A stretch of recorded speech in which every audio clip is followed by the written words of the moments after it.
ओम नमः शिवाय। श्री शिव महापुराण रुद्र संहिता पार्वती खंड 33वां अध्याय। वशिष्ठ जी बोले, हे शैलेंद्र, आप मेरी बात सुनिए। जो आपके लिए सर्वथा हितकर, धर्म के अनुकूल, सत्य और इस लोक तथा परलोक में आनंद प्रदान करने वाली है।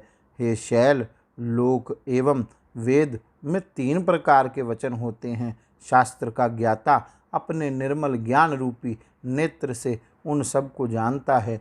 जो वचन सुनने में सुंदर लगे पर असत्य एवं अहितकारी हो, ऐसा वचन बुद्धिमान शत्रु बोलते हैं। ऐसा वचन किसी प्रकार हितकार नहीं होता। जो वचन आरंभ में प्रिय लगने वाला हो किंतु परिणाम में सुखकारी हो, ऐसा वचन दयालु तथा धर्मशील बंधु ही कहता है। सुनने में अमृत के समान, सभी काल में सुखदायक, सत्य का सार स्वरूप तथा हितकारक वचन श्रेष्ठ होता है। हे शैल, इस प्रकार 3 तरह के वचन नीति शास्त्र में कहे गए हैं। अब आप ही बताइए कि इन 3 प्रकार के वचनों में हम लोग किस प्रकार का वचन बोलें जो आपके अनुकूल हो। देवताओं के स्वामी शंकर जी ब्रह्म ज्ञान से संपन्न हैं, रजोगुनी संपत्तियों से विहीन हैं। उनका मन तत्व ज्ञान के समुद्र में सदा निमग्न रहता है। ऐसे ज्ञान तथा आनंद के ईश्वर सदाशिव को रजोगुनी वस्तुओं की इच्छा किस प्रकार हो सकती है। गृहस्थ अपनी कन्या राज संपत्तिशाली को देता है। पिता यदि अपनी कन्या किसी दीन दुखी को देता है तो वह कन्याघाती होता है, अर्थात उसे कन्या के वध का पाप लगता है। हे हिमालय, कौन कहता है कि शंकर जी दुखी हैं? कुबेर जिनके दास हैं, वे शिव जी तो अपनी भगिमा की लीला मात्र से संसार का सृजन और संहार करने में समर्थ हैं। वे निर्गुण परमात्मा परमेश्वर और प्रकृति से सर्वथा परे हैं। सृष्टि कार्य करने के लिए जिनकी 3 मूर्तियां ब्रह्मा विष्णु एवं महेश्वर रूप से जगत की उत्पत्ति, पालन तथा संहार करती हैं। ब्रह्मा ब्रह्मलोक में रहते हैं, विष्णु क्षीर सागर में वास करते हैं और हर कैलाश में निवास करते हैं। ये सभी शिवजी की विभूतियां हैं। यह सारी प्रकृति शिवजी से ही उत्पन्न हुई है। जो 3 प्रकार की होकर इस जगत को धारण करती है, वह प्रकृति इस जगत में अपनी लीला से अंशावतारों तथा कलावतारों के रूपों में अनेक प्रकार की प्रतीत होती है। उनकी वाणी रूप प्रकृति मुख से उत्पन्न हुई है, जो वाणी की अधिष्ठात्री देवी है। उनकी लक्ष्मी रूप प्रकृति वक्षस्थल से आविर्भूत हुई है, जो संपूर्ण संपत्ति की अधिष्ठात्री है। उनकी शिवा नाम की प्रकृति देवताओं के तेज से प्रादुर्भूत हुई है, जो सभी दानवों का वध कर देवताओं के लिए महालक्ष्मी प्रदान करती है। ये ही शिवा इसके पूर्व कल्प में दक्ष की पत्नी के उदर से जन्म लेकर सती नाम से विख्यात हुई।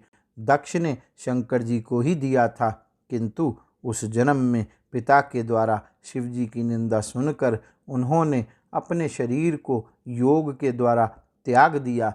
वही शिवा अब इस समय आपके द्वारा मैना के गर्भ से उत्पन्न हुई है।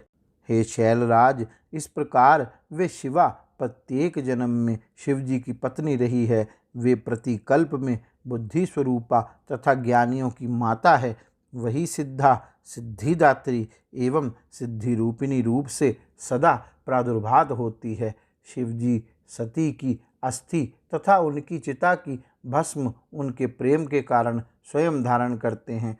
इसलिए आप अपनी इच्छा से इस कल्याणी कन्या को शंकर के निमित्त प्रदान कीजिए, अन्यथा आप नहीं देंगे तो भी वह स्वयं अपने पति के पास चली जाएंगी।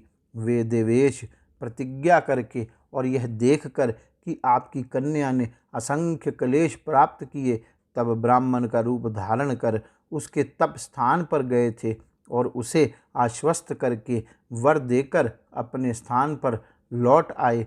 हे पर्वत, उसके प्रार्थना करने पर ही शिवजी आपसे शिवा को मांग रहे हैं।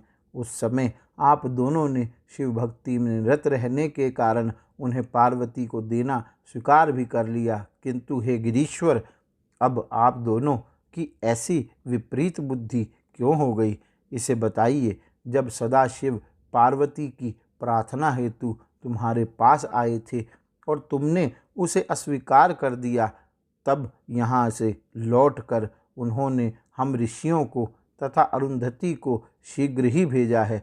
इसलिए हम लोग आपको उपदेश देते हैं कि आप इस पार्वती को शीघ्रता से रुद्र को प्रदान कीजिए। हे शैल, ऐसा करने से आपको महान आनंद की प्राप्ति होगी। हे शैलेंद्र, यदि आप इस शिवा को शिव के लिए अपनी इच्छा से नहीं देंगे तो भी भविष्यवक्ता के बल से यह विवाह अवश्य ही होगा। हे तात, इन शंकर ने तप करती हुई इस शिवा को वरदान दिया है। ईश्वर की प्रतिज्ञा कभी निष्फल नहीं होती। जब ईश्वर के उपासक महात्माओं की प्रतिज्ञा कभी विफल नहीं होती, तो फिर सारे संसार के अधिपति इन ईश्वर की प्रतिज्ञा की बात ही क्या। जब अकेले महेंद्र ने लीला से ही पर्वतों के पंख काट डाले और पार्वती ने अकेले ही मेरु का शिखर ढा दिया, तो उन सर्वेश्वर की प्रतिज्ञा कैसे निष्फल हो सकती है। हे शैलेंद्र, एक के कारण सारी संपत्ति का नाश नहीं करना चाहिए। यह सनातनी श्रुति है कि कुल के रक्षा के लिए एक का त्याग कर देना चाहिए। हे शैलेश्वर, पूर्व काल में अरण्य नामक राजेश्वर ने अपनी कन्या ब्राह्मण को देकर उसके शाप के भय से अपनी संपत्ति की रक्षा की थी। ब्राह्मण के शाप से भयभीत हुए उस राजा को नीति शास्त्र के ज्ञाता गुरुजनों ने एवं श्रेष्ठ बंधुओं ने समझाया था। हे शैलराज, इसी प्रकार आप भी अपनी इस कन्या को शिव के निमित्त देकर समस्त बंधु वर्गों की रक्षा कीजिए तथा देवताओं को अपने वश में कीजिए। ब्रह्मा जी बोले।